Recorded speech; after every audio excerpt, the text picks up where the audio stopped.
last August 8, 2024, nag-issue po ng Notice of Disallowance ang COA, Commission on Audit, sa 73.28 million na halaga ng confidential funds for 105 activities supposedly held by the Office of the Vice President from December 13 to December 31.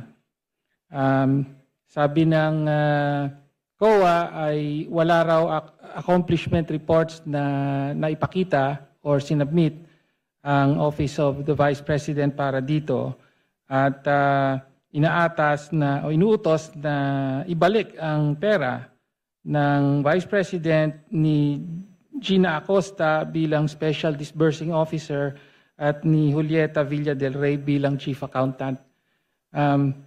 Mag-iisang taon na po, ayon sa COA rules ay may 6 months po para mag-appeal. Ano na po ang status ng Notice of Disallowance na ito? Madam Chair, I suggest that the Congressman ask this during the hearing of the Commission on Audit. Madam Chair, I'm asking the question now from the Office of the Vice President. Madam Chair, this is a status of documents inside the Office of the Commission on Audit.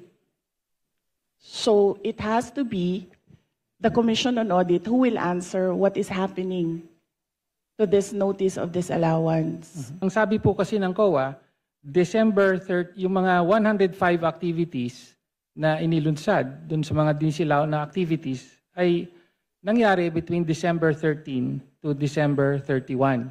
And yet, sa mga nakaraang hearing ay napag-alaman po na December 20 pa po na ilabas ang SARO at na-withdraw yung 125 million. Kaya nga sinasabing nagastos ito in 11 days from December 20 to December 31.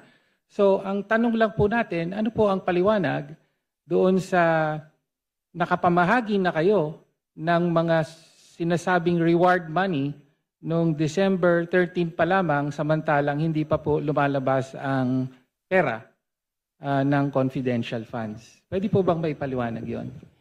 Madam Chair, this is the subject of an impeachment trial, and I would not like to discuss the defense for the impeachment trial. Madam Chair, I would just like to note na wala pong impeachment trial sa kasalukuyan. Madam Chair, in fact, it is archived in the Senate. Ayon sa investigasyon ay 1,322 out of 1,992 names in the OVP ARs submitted to the PSA have no birth records. So kasama po dito yung mga pangalang Mary Grace Piatos, Fernando Tempura, meron pang Shell Jokno. No? Kindly wind up your question.